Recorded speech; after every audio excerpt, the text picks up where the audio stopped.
Chapitre 17, 25. Les chants extraterrestres. J'ai beaucoup progressé dans l'habillage musical des chants de Dream Maker. Une soixantaine de CD ont été enregistrés fin 2004, avec une moyenne de 4 sessions par disque, donc j'ai dû habiller une bonne cinquantaine déjà. Dès la première, j'avais trouvé la couleur, l'esprit, le son de ce que je ressentais. Ensuite, j'ai amélioré le mixage et l'utilisation des réverbérations. J'ai un peu mieux maîtrisé tous ces sons de synthé qui me plaisent beaucoup, un peu plus épurés, moins chargés, essayer d'améliorer la rythmique, etc. Ceux qui me suivent me disent que je progresse. C'est encourageant. Dans l'ensemble, cet habillage est bien reçu, surtout par les jeunes. Parfois, certains me disent « Je n'écouterai pas ça chez moi ». Est-ce que ça vous a déplu? Oh non, c'est un bon début. Il y a tellement de musique qui déplaise à la première écoute. Pour l'instant, tous les auditeurs considèrent cette musique comme une parmi les autres, et elle plaît plutôt. C'est bien, mais l'important n'est pas là. J'ai beau expliquer l'origine de ces chants étranges, je vois bien qu'ils m'écoutent sans attacher la moindre importance à ce que ça signifie. Pour ma part, contrairement à ceux qui disent qu'il ne s'agit que d'une musique d'improvisation, je reste persuadé, après plus de 30 ans d'expérimentation, d'observation, d'analyse et de connexion, qu'il s'agit d'une musique en provenance d'un autre monde, une autre dimension. C'est une musique d'origine extraterrestre.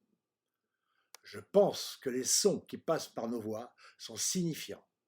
C'est un langage, tantôt verbal, tantôt purement émotionnel, qui s'adresse à des zones très profondes de notre conscience, là où l'important n'est pas de comprendre, mais de ressentir. Depuis que j'ai acquis du matériel d'enregistrement numérique, j'enregistre toutes les séances. J'ai renoncé depuis longtemps à donner des titres tellement il y en a. Aussi, chaque CD s'appelle DM pour Dream Maker, suivi d'un numéro. Milieu 2008, j'en suis à DM 137, ce qui représente entre 5 à 600 séances. Je les conserve dans l'espoir que des chercheurs, comme il y en a au CNRS, avec des moyens informatiques puissants, puissent peut-être déchiffrer ce langage. En juillet 2015, DM 235 et environ 1200 séances. L'habillage sonore que j'ai réalisé pour exprimer ce que je ressentais au fond de moi correspond à des descriptions du livre de l'Apocalypse. 1.15. Sa voix comme la voix des grandes eaux. 4.5. Du trône partent des éclairs, des voix et des tonnerres. 10.3. Les 7 tonnerres firent retentir leur voix. 11.19. Puis ce furent des éclairs et des voix et des tonnerres et un tremblement de terre. Et surtout, correspondant au son puissant produit par un synthétiseur amplifié par la sono, 14.2, et j'entendis un bruit venant du ciel, comme le mugissement des grandes eaux ou le grondement d'un orage violent. Et ce bruit me faisait songer à des joueurs de harpe touchant leur instrument. Ce texte précède, il chante un cantique nouveau qui décrit les chants de connexion.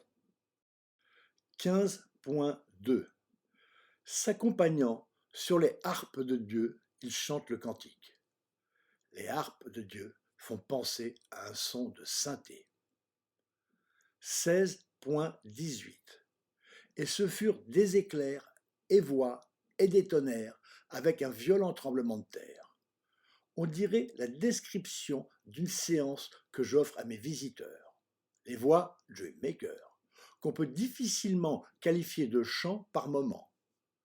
Les tonnerres, les graves profonds et puissants de l'électronique inconnue dans l'Antiquité. Le tremblement de terre, les vibrations de la sono. Les éclairs sont les jeux de lumière du tableau générés par la musique. Dans la vision d'Ézéchiel, on trouve aussi des descriptions de sons qui font penser aux synthétiseurs avec des percussions. 9.24 et j'entendis le bruit de leurs ailes, comme un bruit d'eau abondante. Lorsqu'ils marchaient, c'était un bruit de tempête. 3.13 C'était le bruit que faisaient les ailes des animaux battant l'une contre l'autre, et le bruit des roues à côté d'eux est le bruit d'un grand tremblement. On remarque que le bruit des ailes n'est pas le même dans chaque description. En fait, il entend un son et l'attribue à tel ou tel objet. Le grand tremblement, encore une fois, fait penser aux fortes vibrations du système de son. 9 février 2005. Depuis que j'ai découvert les nouvelles LED plus lumineuses et avec plus de couleurs, j'ai envie de composer des tableaux de lumière qui ne bougeraient pas avec la musique. D'une façon plus conventionnelle, ils se contenteraient d'être des peintures entre guillemets lumineuses.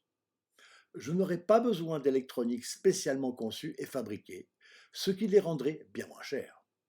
Je pourrais ainsi en proposer à mon entourage. Poursuivant ma réflexion, je me dis que si en plus ils avaient une fonction utilitaire, ils pourraient peut-être intéresser davantage. Je déjeune avec Charlie, qui s'installe de plus en plus dans l'événementiel. Je lui parle de la création d'un tableau qui fasse office d'écran de projection pour vidéo en format 16/9. Après avoir regardé un film au lieu d'un écran blanc, on aurait un tableau de lumière. Il est très enthousiaste et s'avance en affirmant qu'il le louerait au moins 2 fois par semaine. Fort de cet encouragement, le soir même, je trouve la composition d'un paysage cosmique mesurant 90 cm par 1,60 m, plus grande taille d'un seul tenant que je peux réaliser chez moi, que j'intitule Coucher de soleil sur la planète Esperanza. De l'espoir, j'en ai bien besoin. Je me rends chez le marchand qui me fournit en toile plastique blanc diffusant que j'utilise depuis des années. Mauvaise surprise, cette qualité ne se fait plus. Il me propose alors une toile de rétroprojection parfaite pour mon projet d'écran vidéo, plus cher et légèrement crème au lieu de blanc. Je l'essaye, bonne surprise. La luminosité est beaucoup plus grande. Elle est adoptée pour mes nouveaux tableaux, y compris ceux qui seront peints. Quand l'œuvre est achevée, Charlie vient la découvrir avec un projecteur vidéo. Il projette dessus un concert de Björk qu'il avait filmé dans le cadre de son travail. J'ai oublié d'éteindre le tableau lumineux. C'est extraordinaire. Le spectacle de la chanteuse en est magnifié au point que quand je l'éteins, le film original semble triste d'un seul coup. Charlie empruntera le tableau 1 ou 2 fois pour en faire la démonstration, mais jamais il ne le louera comme il me l'avait annoncé dans ses fanfaronnades. 12 février 2005. Je me retrouve dans une situation financière critique à la suite d'un mauvais conseil que j'ai suivi bêtement, sans m'informer davantage. Un copain m'avait affirmé que si on avait 2 mois de loyer à payer, ils étaient pris en charge par les services sociaux de la ville de Paris. Progressivement, j'ai laissé ma dette de loyer augmenter. Je n'ai jamais vu mon propriétaire. C'était à une agence que j'ai affaire. Elle n'avait pas l'air de réagir à ce retard. Il faut dire aussi que mes rentrées d'argent se sont faites très rares.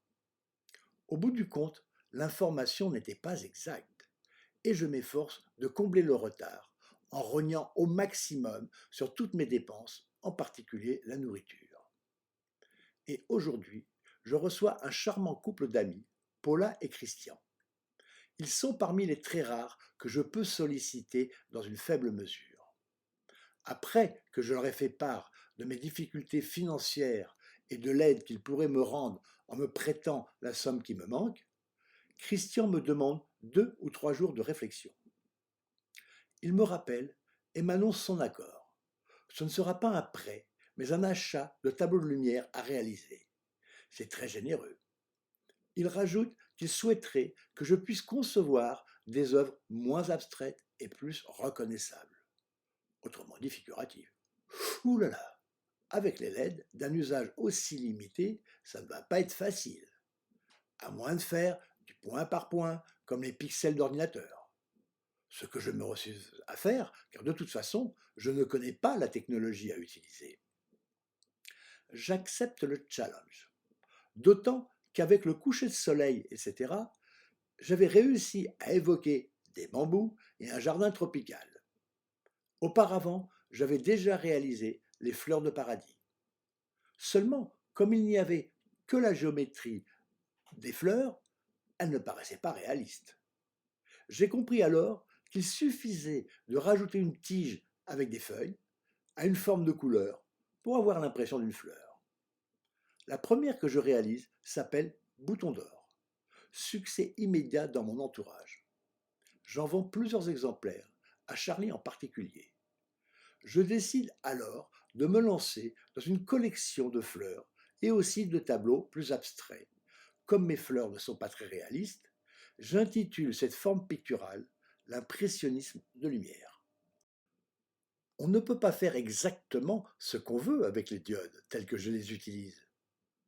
Les possibilités expressives sont très limitées, ce qui rend difficile et coûteux de réaliser des œuvres uniques.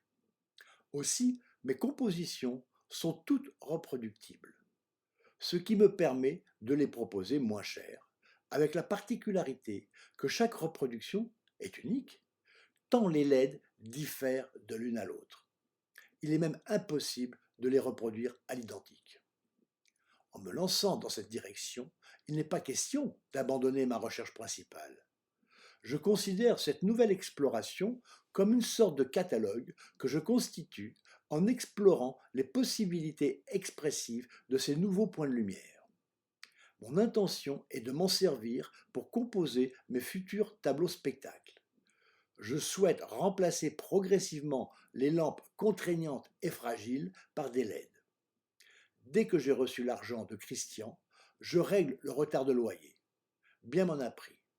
Le jour même, je reçois un commandement d'huissier. Il était plus que temps. 22 mars 2005. Il y a longtemps que je n'ai pas eu de vision très forte. Cette fois, je perçois au centre une boule dorée.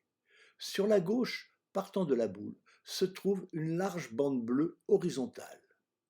Au-dessus, formant un angle d'environ 30 degrés, il y a une autre bande blanchâtre de même largeur. Sur la droite, une autre bande blanchâtre dans un angle d'environ 30 degrés en dessous de l'horizontale et à 30 degrés aussi, mais de la verticale du côté de la bande blanchâtre. Il y a une autre bande bleue. C'est la première fois que j'ai une vision aussi dissymétrique. Je vais la traduire en tableau avec des diodes que j'appellerai paysage cosmique. Il plaira beaucoup. Périodiquement dans l'année, j'aurai la visite de Charlie, parfois accompagné, parfois seul. Il est toujours aussi enthousiaste et m'achètera encore des tableaux lumineux, pour lui ou pour offrir. Il voudrait bien promotionner mon œuvre, mais il ne voit pas encore comment faire et ne se sent pas prêt. 15 avril 2005. Je reçois un avis de lettre recommandée avec accusé de réception. Je n'aime pas ça. Je vais à la poste un peu tendu. J'attends dans la longue file légèrement angoissé. Je reçois la lettre. Je l'ouvre. En la parcourant, j'ai l'impression qu'un fluide glacial m'envahit l'estomac. C'est un congé du propriétaire pour le 15 octobre, invoquant des raisons qui ne me semblent pas recevables, mais qui m'inquiètent quand même. Bien sûr, c'est la suite de mes incidents de paiement du loyer. Il y a tellement longtemps que j'habite dans cet appartement que, même si je paye 5 fois plus cher qu'à mon entrée, les prix ont tellement augmenté que c'est à peu près la moitié de ce qu'il faudrait payer au cours du marché immobilier. Je ne peux pas déménager. Je n'en ai pas les moyens, n'étant pas salarié et sans garant. Et de toute façon, c'est impossible de trouver un autre appartement. Mais surtout, je ne peux pas emporter l'extasium avec moi. Ma recherche est finie. Je n'ai pas trouvé les moyens de la faire reconnaître du public. Que vais-je faire?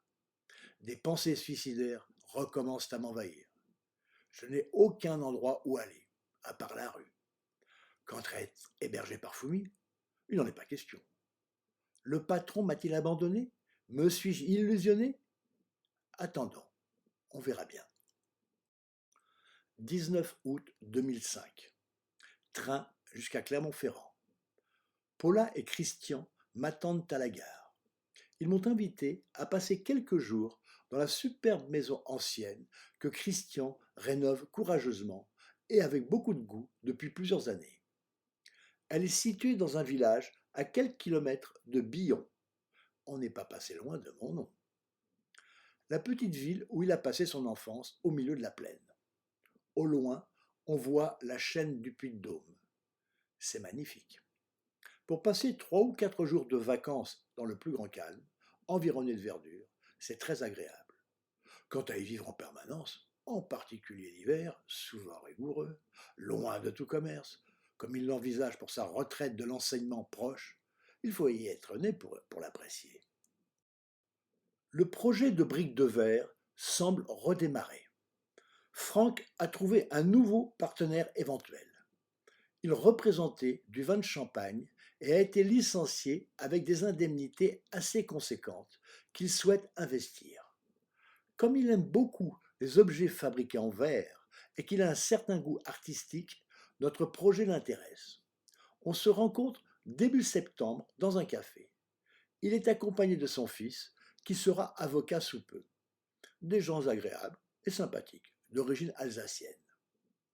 Seulement, quand on commence à parler de conditions financières, Franck se met à faire bloc avec ce nouvel arrivant et ne tient plus compte de l'accord préalable qu'il m'avait demandé de signer. Tout d'un coup, le pourcentage que je réclamais en droit d'auteur mettrait en danger l'entreprise, alors que quelques mois auparavant, quand il avait besoin de moi pour la mise au point du prototype, il avait acquiescé. Comme il conteste que ce pourcentage soit à prendre sur le chiffre d'affaires, je lui fais remarquer que c'est la loi concernant les droits d'auteur, ce que confirme le futur avocat. La loi, rétorque-t-il d'un air magouilleur.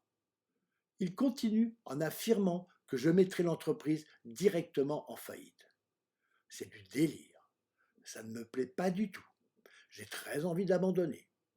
En plus, ce contact avec des industriels et ce milieu qui ne parle et ne rêve que de parts de marché et profits hypothétiques m'insupporte au plus haut point. De toute façon, ce futur partenaire, n'arrivant pas à se décider, deviendra bientôt un ex-futur partenaire. Le projet Briques de Verre entre en hibernation, malgré quelques rendez-vous sans lendemain. 8 octobre 2005. En compagnie de Fumi, je me rends à une exposition rue de Richelieu. C'est une affichette à une devanture de magasin qui m'a attiré. Eduardo Delhomme expose à Paris. J'y allais dans l'espoir de revoir celui par qui toute mon aventure picturale et artistique avait commencé. Un personnage franco-brésilien, haut en couleur, vivant au fin fond du Brésil, dans un petit village à l'époque où je l'avais connu. Les soirs fréquents où il avait trop bu, il n'hésitait pas, par jalousie, à poursuivre sa femme ou sa compagne du moment, en tirant des coups de revolver dans tous les sens. Eduardo était un excellent peintre, rappelant un peu Tanguy dans ses premières années. Il me poussait à peindre, à utiliser les couleurs, en affirmant que ça me plairait. Il a eu raison, mais jamais il ne se serait douté que j'irais si loin. Très bel espace, très bel accrochage, présentation réussie. Des œuvres de diverses périodes. Je ne le vois pas et m'informe auprès de deux jeunes femmes. Elles m'apprennent qu'elles sont les organisatrices de l'exposition. Je les félicite. L'une d'elles est la petite fille d'Eduardo. Elle ne connaissait pas son grand-père. Et quand elle a eu l'âge de voyager par elle-même, elle est partie à l'aventure avec sa copine et associée pour le rencontrer et faire mieux connaissance. Quand elle a découvert son œuvre, elle a été subjuguée et s'est promise de la faire connaître à Paris. Mais lui ne pouvait pas se déplacer. Je me présente et lui parle de mes relations avec son grand-père, quand j'étais marchand de lithographie et sérigraphie au Brésil, Oh, c'est vous, Alain Bisson? On vous a cherché partout. On a donné plein de coups de téléphone. On a découvert qu'il y avait 17 homonymes en province. Vous n'avez pas essayé à Paris? On n'y avait pas pensé. Je suis très touché d'apprendre qu'après plus de 30 ans, Eduardo non seulement ne m'avait pas oublié, mais avait conservé un bon souvenir de nos rencontres. Je leur propose de venir voir ce que je fais et à quoi avait abouti ma relation avec le grand-père. Comme, profitant de cette exposition, elle montait avec son ami un bureau de promotion d'artistes, il aurait été amusant de retrouver Eduardo et Alain exposés ensemble. Elles viennent toutes les deux, mais apparemment ma création devait être trop puissante pour elles. Elles ont dû être effrayées, car j'en ai plus entendu parler, à moins que, ce qui est probable, leur bureau n'ait pas marché. La promotion d'artistes n'est pas à la portée des premiers enthousiastes venus. Gérard Barrière réapparaît. Après de nombreuses pérégrinations en France et dans des pays exotiques, il est venu s'installer à 5 minutes à pied de chez moi, dans un petit studio au 2e étage d'un vieil immeuble, un peu délabré à l'intérieur, habité par des émigrés pauvres de tous horizons, indiens, chinois, etc. Il continue l'exotisme à domicile. Je l'avais connu dans des appartements beaucoup plus vastes et lumineux. Grandeur et décadence. On sera amené à se voir assez souvent. Parfois, il conduira chez moi des gens de qualité, dont on espère qu'ils s'intéressent à mon œuvre. Mais il n'y aura jamais de suite. J'ai l'impression qu'en fait, il a perdu sa crédibilité auprès de ses connaissances. Je vais le voir assez souvent pour de longues conversations passionnantes avec sur les genoux sa superbe petite chatte noire, Cali, panthère en miniature, dans son antre véritable musée d'anthropologie, de géologie et d'art. Malheureusement, je devrais le voir de moins en moins, tant l'air est irrespirable chez lui, malgré la fenêtre ouverte. Il fume cigarette sur cigarette et fonctionne au pastis du matin au soir. Il est tellement accroché au tabac qu'il renonce à venir voir mes créations sous prétexte que je demande à mes visiteurs de s'abstenir de fumer. Il semblerait que ses centres d'intérêt principaux dans la vie soient devenus le tabac et le pastis. Quand je lui parlais des dangers de l'alcoolisme et du tabagisme, il me citait tel personnage qui vécut très longtemps. Ce n'aura pas été son cas. Il décédera quelque temps après. Quel dommage, un type qui était si brillant. 15 octobre 2005. C'est le jour fatidique du congé que m'a adressé mon propriétaire. Je suis quand même légèrement anxieux. Je m'absente un moment.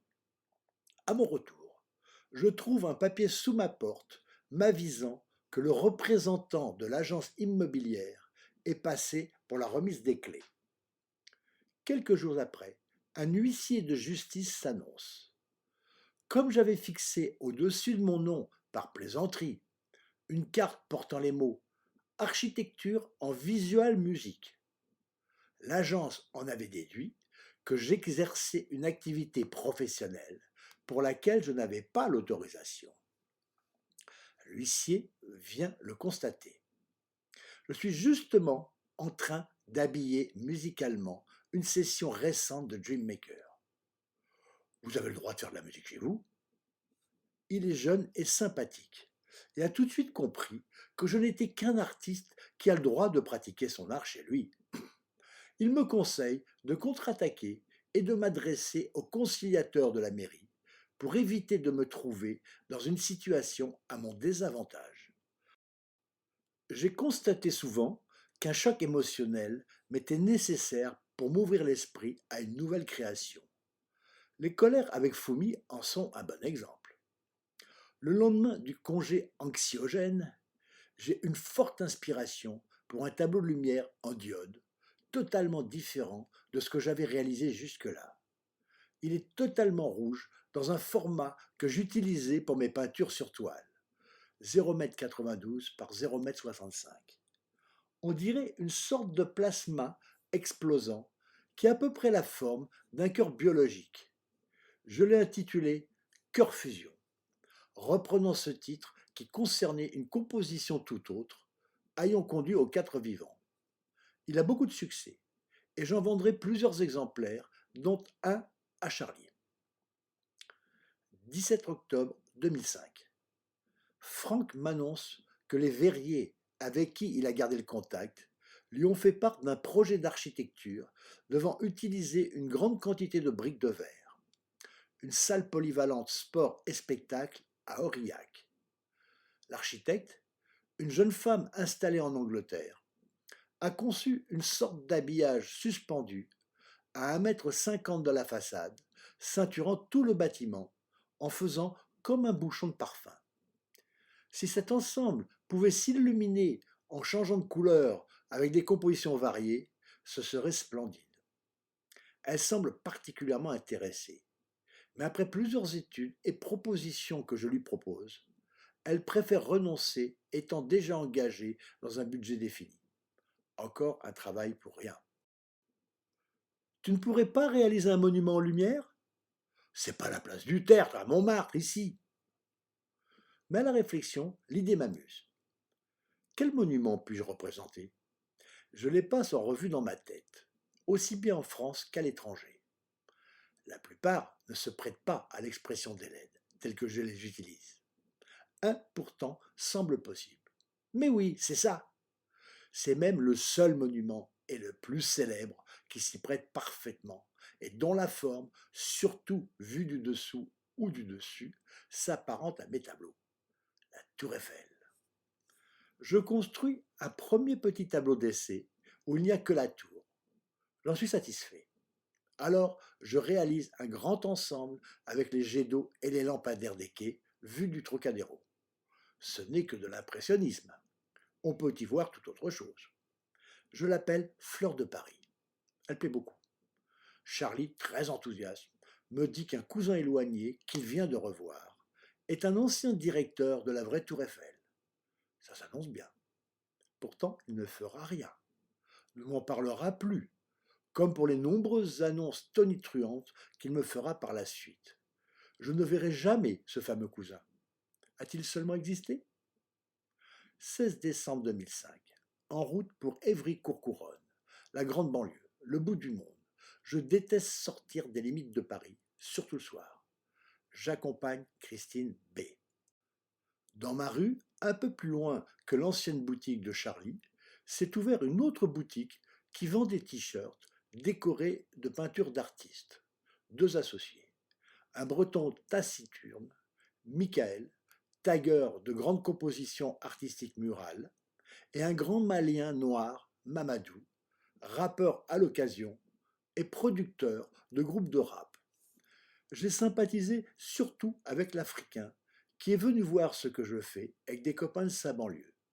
Ils ont aimé, ce qui élargit le cercle de mes amateurs. Comme je lui parlais de mon besoin de filmer le tableau, il m'a présenté Christine, qui appartient à une association de vidéastes, ce qui lui permet d'avoir à sa disposition du matériel de tournage et de montage de haute qualité. Elle travaille à la SNCF où elle est chargée d'organiser des expositions d'artistes dans les gares. Elle rêve d'organiser et de produire de grands projets. Assez corpulente, pas très gracieuse. À chaque fois que je la verrai, les 10 premières minutes seront très difficiles, très tendues. Elle est imbue d'elle-même, joue aux artistes divas, se surévalue énormément et se montre très agressive. Si je n'avais pas besoin de cette vidéo, je l'aurais jetée dehors depuis longtemps. Heureusement, après les débuts orageux où elle fait son cinéma, elle est d'un commerce plus agréable. Elle est venue filmer mes œuvres et ce soir, je suis parti avec elle voir les premiers rushs sur sa table de montage. Arrivé à la gare, après un long trajet en train, il faut encore marcher assez longtemps en faisant des tours et des détours dans des quartiers sinistres la nuit. Des grands ensembles modernes sans âme. Je suis content d'avoir abandonné l'architecture quand je vois ça.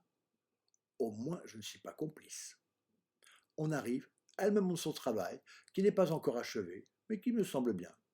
Banco, vas-y. Retour tristouné, qui paraît encore plus long seul, quand je pense à tous ces gens qui doivent endurer ça tous les jours. 27 décembre 2005. Je sors de chez moi. Dans la rue, une livraison de marchandises, comme il y en a beaucoup dans ce quartier de grossistes en vêtements indiens. Ils laissent en déchets des panneaux de contreplaqué venant des caisses d'emballage. Ça me donne l'idée d'essayer les pieds socles de Mystery et Lady-O en cette matière. Bien qu'il s'agisse de contreplaqué de basse qualité, ça devrait aller, l'épaisseur est suffisante. Je m'attelle à la tâche. Traçage, découpage à la main, encollage, assemblage, séchage. J'écoute, pas mal. Certaines duretés du son ont disparu, mais il est un peu étouffé. Je pense alors clouer des semences de tapissier pour assurer une liaison phonique entre les différentes épaisseurs du bois. Il en faut beaucoup tout autour de chaque panneau. Je m'aperçois que la vibration transmise par la pointe est diffusée sur la surface de la tête. À partir de cette constatation, je vais acheter des têtes plus larges et en cuivre au lieu de l'acier ordinaire. Le résultat est meilleur, mais pas encore pleinement satisfaisant. Ensuite, je pense clouer des pointes longues d'environ 35 mm en acier et à tête plate sur la tranche de chaque panneau, ce qui provoque une accélération des vibrations dans l'acier, le son s'y déplaçant plus vite que dans le bois, qui sont expulsés par la tête plate. Les premières pointes ont un quadrillage en relief sur leur tête. Il faut les meuler une par une. Comme ce n'est pas une bonne solution, car beaucoup trop long, je dois courir de magasin en magasin pour trouver des clous avec une tête plate, lisse, peu distribuée. Je cloue, je cloue, je cloue. Mes voisins doivent être contents. Pour vérifier la justesse de ce principe, je réalise aussi des pieds plus petits pour Baby-O que j'écoute chez Fumi. Pan, pan, pan. Ça n'en finit pas. Cette recherche va durer des mois, jusqu'au début septembre 2006, avant que je me rende compte qu'il y avait toujours un défaut, qu'il valait mieux revenir au pied en médium du début et essayer de trouver un traitement de surface efficace et moins contraignant que ces clous de malheur. La plaisanterie m'aura fait planter plus de 3000 clous sur les grands pieds. À chaque fois, je devais calculer l'emplacement et leur nombre pour obtenir une diffusion maximale sans faire éclater le bois. Avec les petits et divers essais, c'est plus de 7000 que j'aurais cloué en croyant avoir fait une découverte géniale. Heureusement que la chaudronnerie m'avait appris à me servir d'un marteau.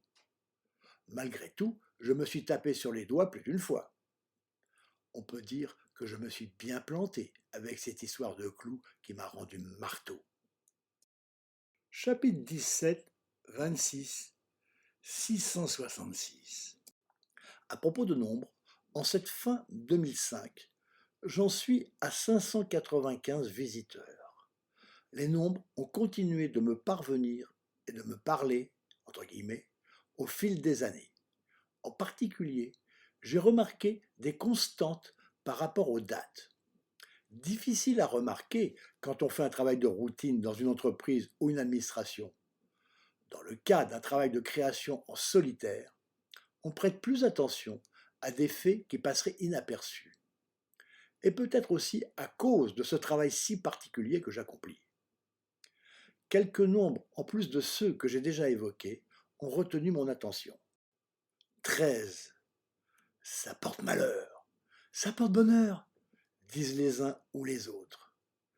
J'ai remarqué que quand je suis dans une période 13, ou bien le 13 de chaque mois, sans particularité remarquable pour le vendredi, c'est généralement une période de difficulté.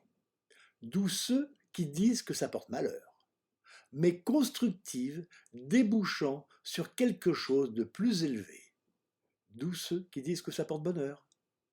En quelque sorte, c'est une naissance dans la douleur. Par exemple, Jésus. Il est le prototype du nombre 13 avec ses 12 apôtres. Il s'est fait crucifier. Très grande difficulté. Mais la crucifixion a engendré son Église. Grande œuvre. En ce qui me concerne, c'est souvent un moment de gestation ardue, plein de petites difficultés, n'ayant apparemment aucun rapport entre elles. Au bout de la journée, parfois exaspérante, j'accouche dans ma tête d'une idée, un projet, une œuvre, une étape nouvelle. D'un mois à l'autre, ce phénomène n'a pas la même importance. Parfois c'est très fort, parfois à peine perceptible, mais constant. 14. Phase d'aboutissement sommaire. L'idée survenue la veille est mise en œuvre et prend forme. 22. Date de naissance de Fumi. Autre phase d'aboutissement, plus soignée, plus aboutie, mais pas encore achevée complètement. 27. Mon jour de naissance. C'est l'achèvement principal de l'œuvre entreprise, ma renaissance symbolique. En fait, tout n'est pas achevé définitivement à ces dates. Il y a encore des finitions à peaufiner. Mais le plus important, le principe est réalisé. Chaque mois, je ressens plus ou moins ces influences. 33. Âge de Jésus au moment de sa mise en croix. M'apparaît souvent. Je le ressens comme une bonne chose, un soutien, un signe encourageant. D'un seul coup, en jouant au ping-pong, il m'est apparu comme le lien entre la terre et le ciel. C'est la représentation numérique du sceau de Salomon. Deux triangles imbriqués l'un dans l'autre, un vers le bas, la terre, et l'autre vers le haut, le ciel. 44. C'est le nombre code de la bibliothèque François Villon où j'ai travaillé pendant 3 ans et demi. Après que je l'ai remarqué, quand je le voyais apparaître, je ressentais comme un passage, un couloir, une porte à l'entrée, une porte à la sortie.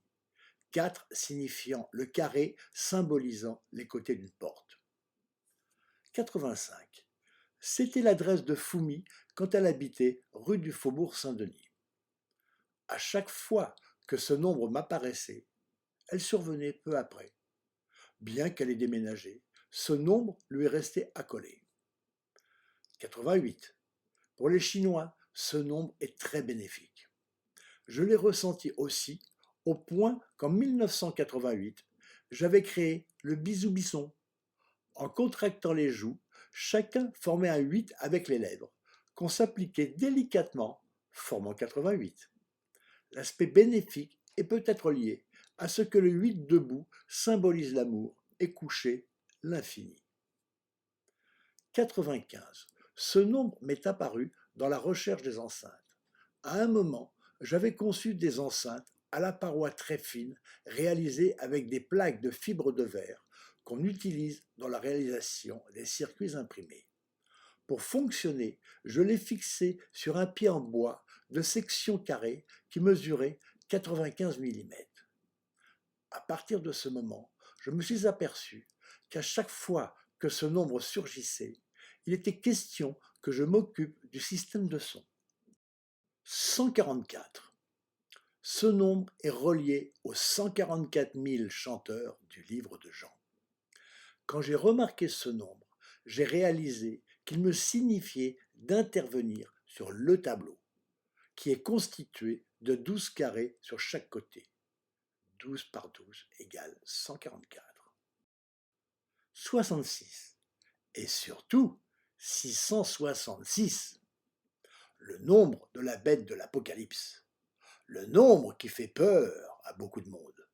Le nombre du diable, disent certains. Ce nombre m'apparaît très fréquemment, directement ou sous une forme cachée. Exemple, 2223 égale 2 multiplié par 3, 2 multiplié par 3, 2 multiplié par 3 égale 666. Sous la forme cachée, le message est plus léger, plus subtile et nuancée des nombres qui le constituent. Au début de ma recherche, quand j'ai remarqué cette apparition fréquente autour de moi, je me suis inquiété. Serais-je le jouet du diable? Pourtant, je sais profondément au fond de moi, par mes pensées et mes actes, qu'il n'en est rien. Même si je parais iconoclaste à certains et que je remets en question les dogmes, les rituels et les valeurs établies, je n'ai à transmettre qu'un message d'amour. Ce serait comme si Jésus avait été manipulé par le diable. Et d'ailleurs, existe-t-il? Ne serait-ce pas tout simplement la force qui pousse vers la matière, comme la gravitation nous colle sur la Terre? Alors qu'en est-il? Que signifie ce nombre, cette bête monstrueuse? Et ce diable a-t-il la moindre réalité? Voyons ce qu'en dit le livre de l'Apocalypse. 12.3. Un énorme dragon rouge feu à 7 têtes et 10 cornes. 12.9. On le jeta donc, l'énorme dragon, l'antique serpent, le diable ou le Satan, comme on l'appelle, le séducteur du monde entier. 13.1. Alors je vis surgir de la mer une bête ayant 7 têtes et 10 cornes, sur ses cornes 10 diadèmes, et le dragon lui transmit sa puissance et son trône et un pouvoir immense. 13.11. Je vis ensuite surgir de la terre une autre bête. Elle avait 2 cornes comme un agneau, mais parlait comme un dragon. Au service de la première bête, elle en établit partout le pouvoir, amenant la terre et ses habitants à adorer cette première bête dont la plaie mortelle fut guérie. Elle accomplit des prodiges étonnants, jusqu'à faire descendre aux yeux de tous le feu du ciel sur terre. Je rappelle que, d'après mon analyse, toutes ces descriptions sont de pure lumière colorée géométrique qui dessinent par des jeux d'ombre liés à des points lumineux ces figures fantasmagoriques. Cependant, comme de simples nuages peuvent former des symboles signifiants, ces lumières peuvent avoir un sens pour un observateur particulier, mais pas celui que la majorité a cru comprendre, dans une lecture plus ou moins superficielle. En plus, ce sens ne pouvait être compris qu'à notre époque, comme je l'ai déjà écrit. Quelques auteurs l'ont parfaitement compris. Je reprends leur analyse très partiellement, en l'adaptant à la compréhension qui m'est venue. Je ne peux pas les citer, ayant oublié leur nom, comme cela m'arrive souvent. J'espère qu'ils voudront bien m'en excuser. L'énorme dragon, l'antique serpent, le séducteur, représente la force qui pousse les êtres humains vers la connaissance. Entre parenthèses, le serpent est l'arbre de la connaissance. Le besoin de savoir et de comprendre. La bête qui surgit de la mer avec ses têtes et ses cornes représente la science avec ses diverses disciplines, les têtes, l'astronomie, les mathématiques, la chimie, la médecine, etc. Et ses sous-disciplines, les cornes, les mathématiques euclidiennes, la mécanique quantique, la théorie des cordes, etc. C'est bien la connaissance, le dragon, qui transmet sa puissance à la science, dont le pouvoir immense a été capable de réaliser tout ce que l'humanité a construit ou découvert. L'autre bête représente les médias. Une corne pour la presse écrite et le livre, l'autre pour les médias parlants et visuels, radio, télévision, Internet. Quand on l'a compris, un agneau qui parle comme un dragon devient évident. C'est bien grâce aux médias que la science a pu se développer et se répandre partout, et ainsi amener les habitants de la Terre, par l'instruction transmise par les livres et les magazines, à l'adorer, entre guillemets. La plaie mortelle fait allusion à la période noire du Moyen Âge, où les guerres incessantes, les autodafés de livres, les savants brûlés vifs par l'Église ont porté un coup sévère à la recherche de la connaissance scientifique. C'est bien l'imprimerie, média par excellence, qui a porté remède à cette situation. Quant au feu du ciel, descendu aux yeux de tous sur la terre, il désigne le soleil et les autres astres brûlants, visibles par tous, par les photographies dans la presse et les livres, les films et la télévision. Ceci est confirmé par 13.15. On lui donna même d'animer l'image de la bête pour la faire parler. En résumé, on peut dire que ces bêtes monstrueuses ne sont en fait que des organigrammes symboliques, concept inconnu dans l'Antiquité. 13.16. Par ces manœuvres, tous, petits et grands, riches ou pauvres, libres et esclaves, se feront marquer sur la main droite ou sur le front, et nul ne pourra rien acheter ni vendre s'il n'est marqué au nom de la bête ou au chiffre de son nom. Tout le monde se ferait tatouer? Il y a bien en Occident une mode de tatouage, mais elle ne concerne qu'une minorité, et c'est déjà sur le déclin. Ça ne doit pas être ça. Il est sûr que tout ce qui se fait à notre époque est le résultat de découvertes scientifiques ou liées aux médias d'une manière ou d'une autre. 13.18. C'est ici qu'il faut de la finesse, que l'homme doué d'esprit calcule le chiffre de la bête. C'est un chiffre d'homme. Son chiffre, c'est 666. Depuis que ce texte a été connu, de nombreux hommes doués d'esprit ont calculé le chiffre de la bête à partir de la valeur numérique des lettres. Par de savants et compliqués calculs, ils ont attribué ce chiffre d'homme à divers personnages effrayants du passé, Néron et Hitler, entre autres. En fait, il ne s'agit pas d'un homme en particulier. Nous sommes tous marqués du chiffre de la bête. Avec votre main gauche, faites un cercle avec le pouce et l'index en ouvrant sans forcer les autres doigts. Vous constatez que le médium forme un arrondi qui dessine un 6 avec le cercle que vous avez fait. Regardez l'annulaire, il forme un autre 6 avec le pouce et l'index, de même avec l'auriculaire.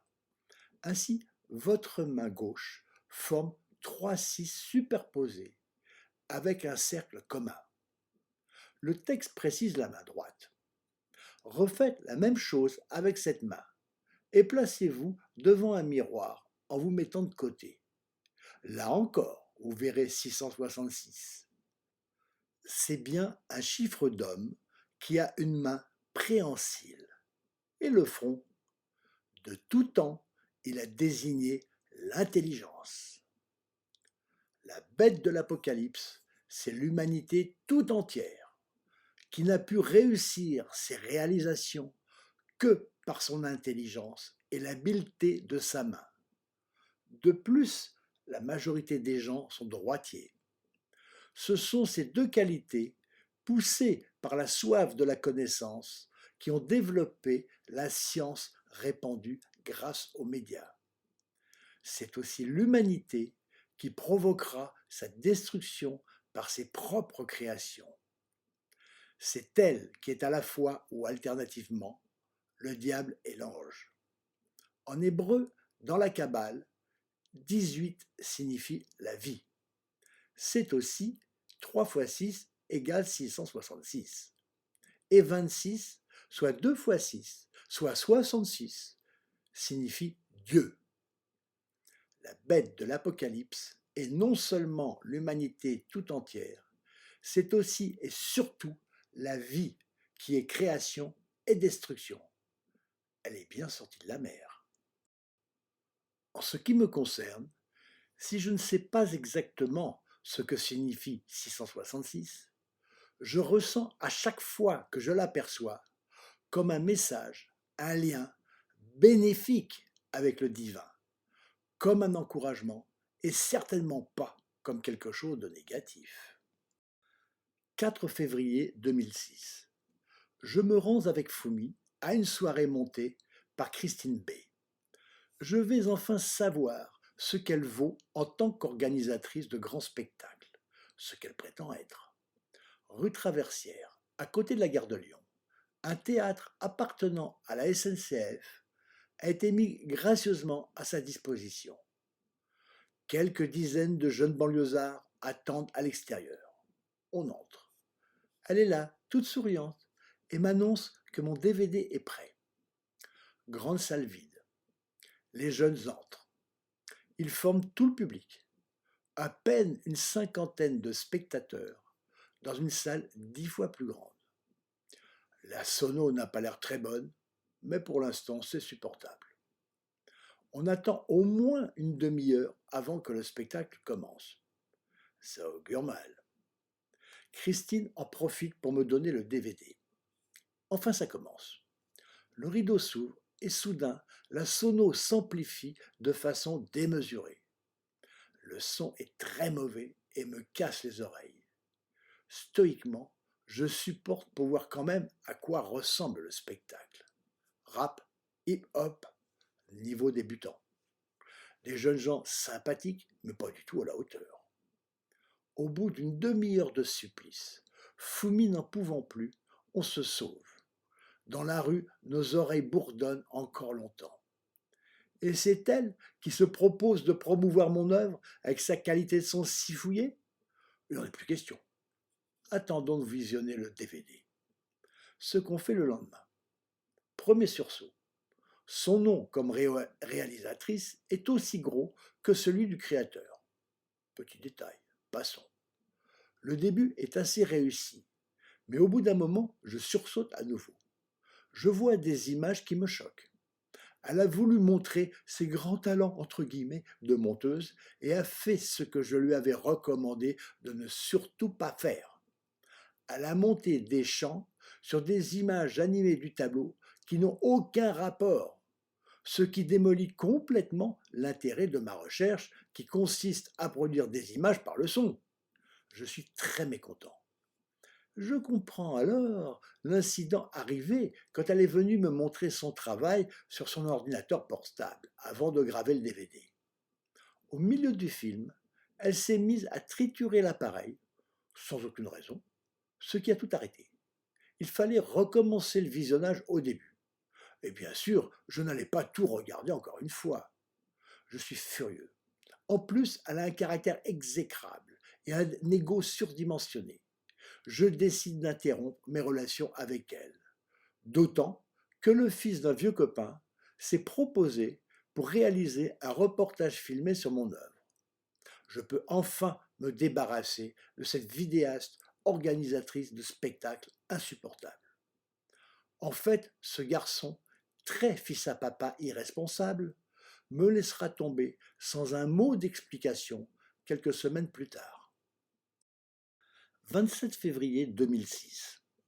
Francine organise une exposition de mes tableaux luminaires dans son appartement au 5e étage, boulevard Malesherbes. La fleur de Paris est accrochée sur un pan de mur à côté d'une fenêtre d'où on voit la vraie tour Eiffel. Le rapprochement des deux est superbe. Je n'assiste pas à la soirée. Je n'aime pas trop ce genre de mondanité et je pense laisser plus de liberté de parole à Francine. Résultat de l'exposition, aucune vente. Quand ça ne marche pas, on trouve toujours des explications. Ses clients étaient surtout des personnes d'un certain âge, habituées à une peinture plus conventionnelle sur toile. Ils ont apprécié mes œuvres, mais n'étaient pas encore prêts à accepter un tableau en pure lumière.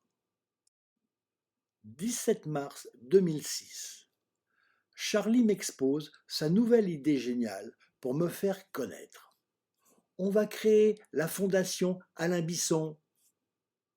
Très bien, mais généralement, une fondation porte le nom de celui qui la finance, surtout quand l'artiste n'a pas atteint la célébrité.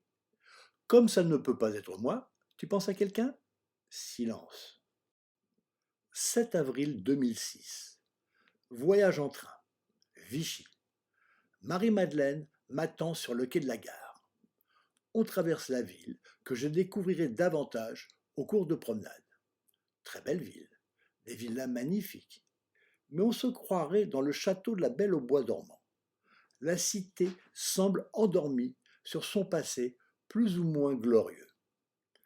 Après l'agitation parisienne, c'est le calme total. Arrivé au Web Café qu'a monté Muriel, la fille de Marie-Madeleine. Celle-ci organise des expositions de peinture. Elle m'a affirmé, devant mes réticences à exposer mes créations, qu'elle vendait des pièces à chaque fois. On a accroché mes tableaux luminaires, du moins ceux que Marie-Madeleine a daigné choisir. Elle a refusé dédaigneusement ceux dont je lui avais dit qu'ils avaient le plus de succès traduits par des ventes. Il faut dire que depuis des années pendant lesquelles elle ne me donnait plus signe de vie, elle s'était engagée dans la promotion de courants artistiques à la mode, que seule une forte contracture intellectuelle et l'oubli des acquis du passé pouvaient faire passer pour œuvre d'art, selon mon opinion. Elle ne vendait pas grand-chose, évidemment. Il faut dire qu'elle n'était pas la seule dans cette direction. Les affaires culturelles de la ville de Vichy exposaient un ensemble d'œuvres d'artistes plus ou moins connus que j'avais du mal à accepter comme de l'art authentique. J'avais l'impression, en visitant cette exposition, d'être ou dans une classe d'école maternelle, ou dans un asile psychiatrique, ou plutôt chez les arnaqueurs. C'est le grand soir. L'exposition est réussie. Il y a du monde. La presse en a parlé.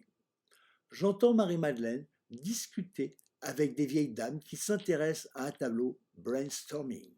« Ça y est, il est vendu !» me chuchote-t-elle à l'oreille. Ce n'est pas du tout ce que j'avais entendu. D'ailleurs, malheureusement, il n'y aura rien de vendu, contrairement à ces affirmations un peu trop légères. Après le vernissage, on se retrouve à quelques-uns dans un restaurant oriental très agréable.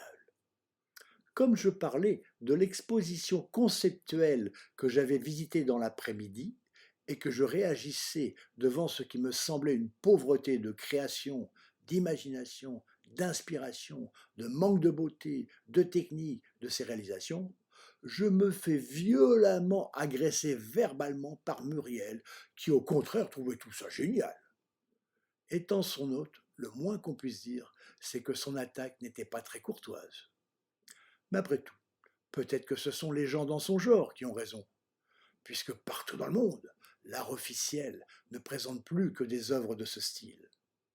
Je suis peut-être trop stupide, trop pauvre intellectuellement et trop peu sensible pour pouvoir admirer ces gravats ou ces gamineries dont on dit qu'il s'agit d'œuvres géniales. Il y a plus de 30 ans, Iris Clair, visitant une grande exposition lors de son inauguration au musée d'art moderne de la ville de Paris, en compagnie de la conservatrice, voyant ce qui était présenté, lui fit la remarque. Finalement, la prochaine révolution dans l'art sera d'apporter la beauté. On en est encore loin. Lors d'un cocktail, je rapportai ce propos à un groupe de convives. Une jeune femme me lança. Mais en fin de compte, qu'est-ce que la beauté? Si vous ne sentez pas, au fond de vous, au fond de votre cœur, ce qu'est la beauté, je n'ai plus rien à vous dire. Et je suis parti. Chez moi, j'ai écrit sur le bord d'une étagère une définition de la beauté que j'ai trouvée dans un livre dont je n'ai pas souvenance du titre ni de l'auteur, qui semble parfaitement répondre à la question de la jeune femme à qui j'ai peut-être été un peu abrupte. La beauté est l'apparence visible d'un amour qui pénètre tout. 12 avril 2006. Avec Fumi, j'attends dans la loge d'une télévision locale sur le câble, en compagnie de Charlie, qui m'a proposé de passer dans cette émission culturelle. Une équipe de tournage est venue filmer l'Extasium quelques jours auparavant. On m'a promis de me fournir la vidéo de l'émission. C'est ce qui m'a décidé. On est maquillé. Sur le plateau, attente, lumière. L'interview commence dirigée par un présentateur au crâne rasé. Dans un angle, je vois une image de contrôle qui me semble bien. Les questions fusent en alternance avec les séquences filmées. Fumi, comme membre de Dreammaker, et ma compagne se débrouille très bien dans son français si particulier. Tout s'est bien passé. On s'est amusé. Quant à l'efficacité d'une telle prestation, rien.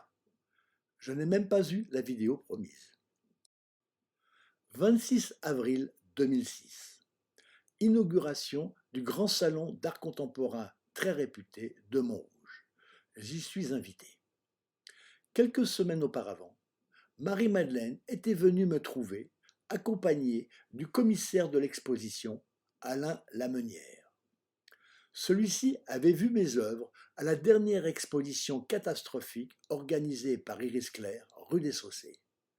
Il en avait été marqué au point que, comme les chanteurs de l'abbaye de Montmartre, 19 ans après, il en était toujours impressionné.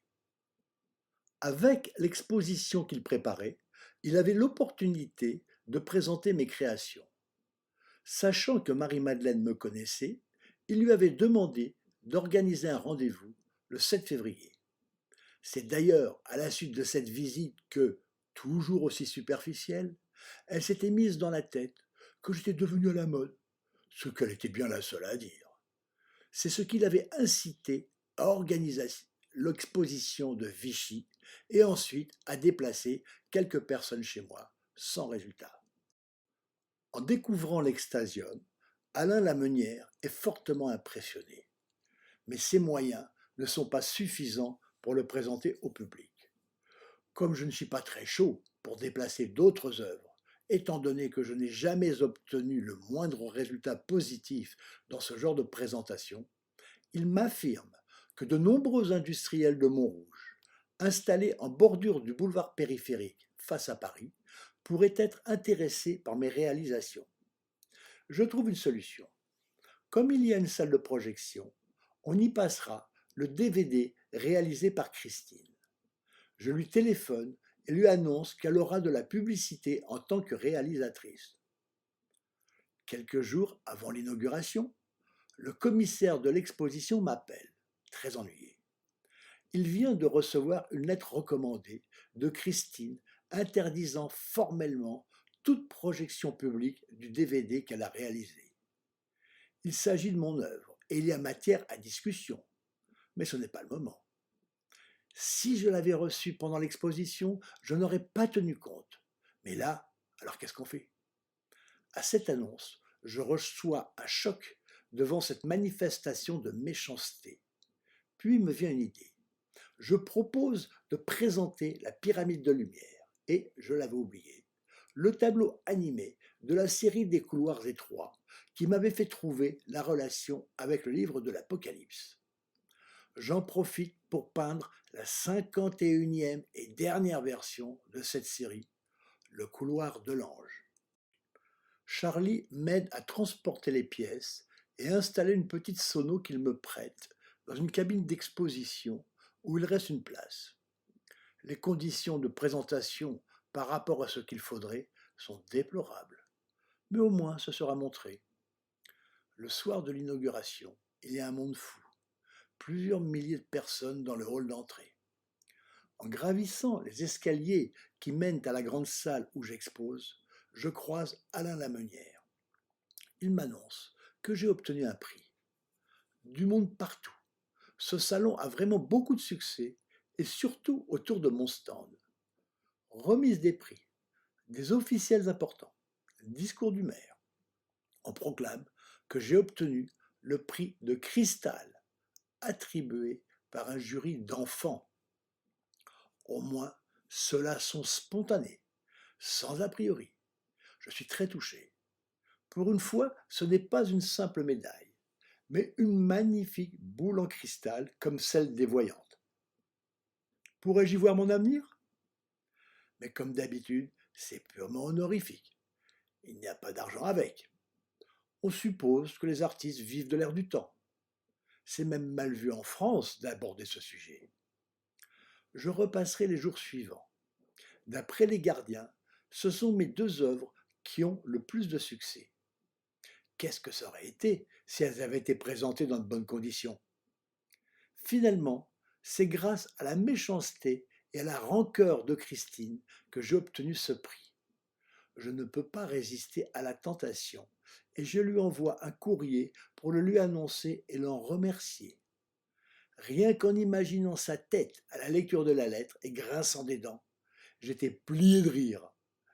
Mais à part cette petite satisfaction, il n'y a eu aucune suite concrète. Je n'ai rencontré aucun de ces industriels. Des promesses, toujours des promesses. Ma recherche sur le son, si longue, n'avait pas pour but d'obtenir une esthétique particulière, mais de chasser les éléments perturbateurs procurant un désagrément au bout d'une écoute prolongée quand on se rapproche d'un réalisme sonore. Comme je le rappelle, les systèmes hi-fi qu'on trouve dans le commerce avec plusieurs haut-parleurs par enceinte, s'ils produisent un son plus ou moins agréable, ne donnent pas l'illusion du vrai. Les raisons sont multiples. Les différents haut-parleurs ne peuvent pas avoir exactement le même rendement ni la même couleur sonore. Les vibrations du boomer grave perturbent les aigus des tweeters. Les filtres mangent, entre guillemets, des détails et les courbes des coupures se chevauchant obligatoirement provoquent des flous dans les zones limites entre les zones d'action de ces haut-parleurs. Tous ces paramètres font que le son n'est pas assez précis et cohérent, ce qui provoque à la longue une sensation de frustration. Seul un haut-parleur unique sans filtrage, large bande, par enceinte, peut créer cette impression de vrai, de live. Mais en raison de sa très grande précision et cohérence parfaite, quand quelque chose ne va pas, cela donne une dureté d'écoute désagréable qui peut être plus ou moins longue à déceler. Quand le cerveau l'a identifié, la sensation s'amplifie progressivement, jusqu'à rendre l'écoute très gênante si on a l'oreille sensible. On dira, c'est trop fort. Indice certain d'un son perturbé, car en concert acoustique, le son peut être très puissant, en particulier avec un orchestre symphonique, sans qu'on en soit gêné. Or, quand je décèle une zone perturbatrice et que j'y remédie, on s'aperçoit qu'elle masquait une autre, comme une multitude de voiles, et ainsi de suite. En plus, le remède efficace à un certain niveau de reproduction sonore s'avère souvent insuffisant, à reprendre même quand on a traité la partie nouvellement découverte. Faire, défaire, refaire. J'ai souvent l'impression décourageante que c'est sans fin. Ce que me disent avec trop de légèreté certains de mes visiteurs peu encourageants. Cette fois, je me suis aperçu que la perturbation provenait du tableau. Plus exactement, des caches de lumière que j'avais fixées sur les lampes pour former des images. Pendant des années, je les ai réalisées en clinquant d'aluminium. L'avantage était la facilité de fabrication. L'inconvénient, s'ils étaient trop hauts, il arrivait qu'ils percent la toile dans un transport. Ou, s'ils étaient trop serrés, certains pouvaient se toucher et provoquer un court-circuit électrique. J'ai alors eu l'idée de les réaliser en liège fin. Leur manufacture est beaucoup plus longue, mais au loin, j'élimine les deux risques évoqués. C'est nettement mieux que l'aluminium, mais après une écoute prolongée, je sens un son de bouchon, un peu étouffé, qui devient désagréable à la longue. Je dois les reprendre un par un. Je les peins, puis les vernis, puis revernis avec d'autres types de vernis. Au total, je devrais reprendre chaque cache de différents modèles une bonne dizaine de fois.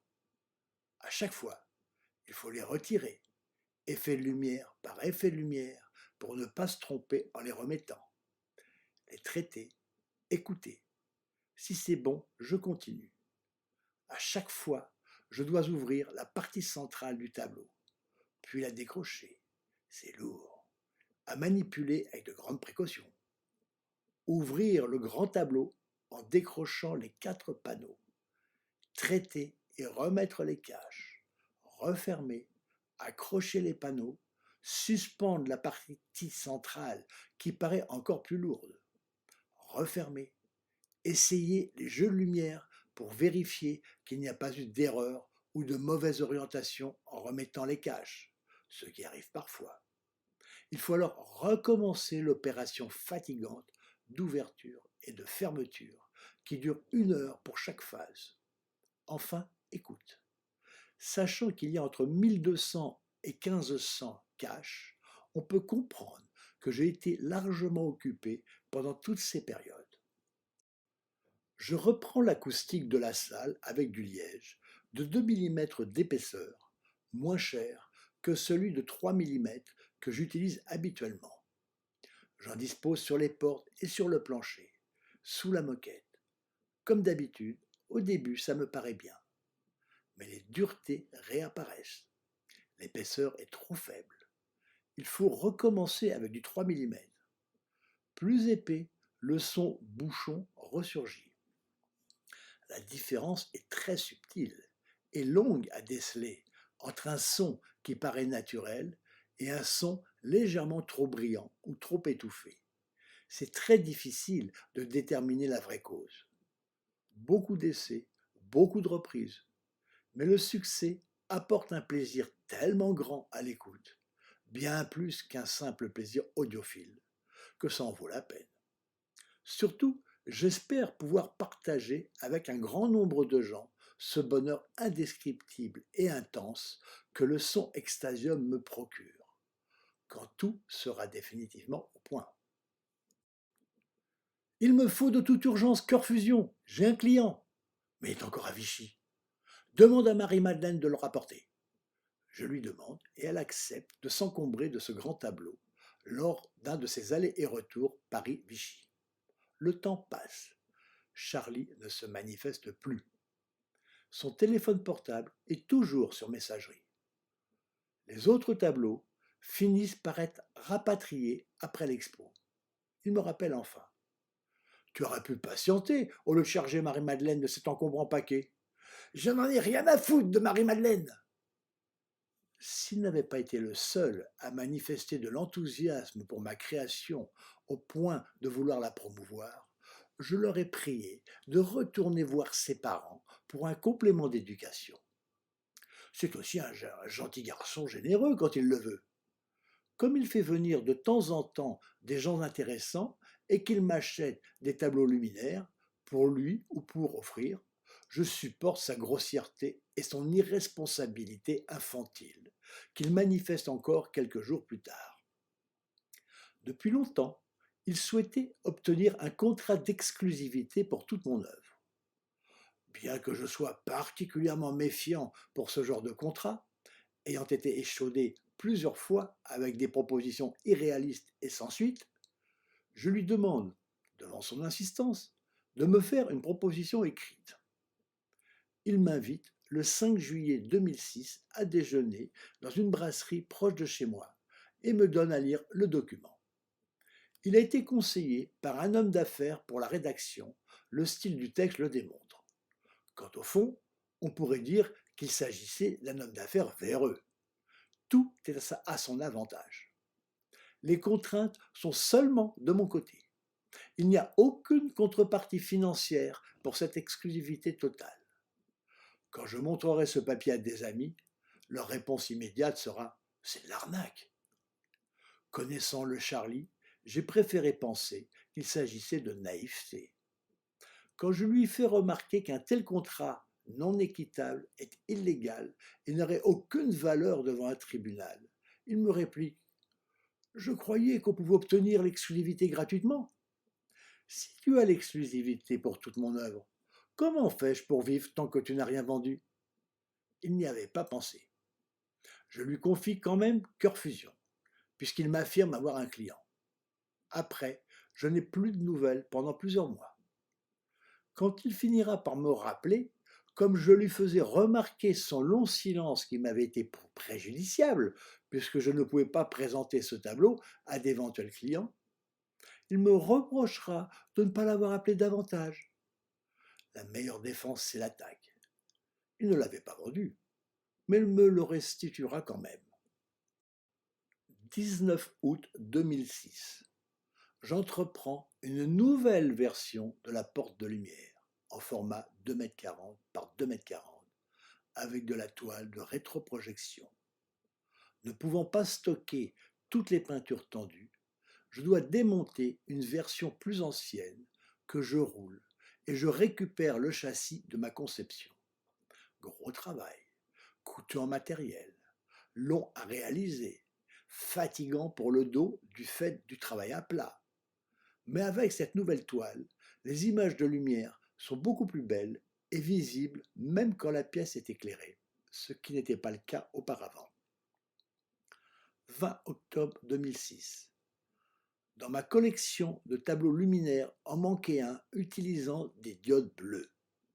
En cherchant ce que je pouvais bien faire, je conçois presque involontairement l'ange bleu.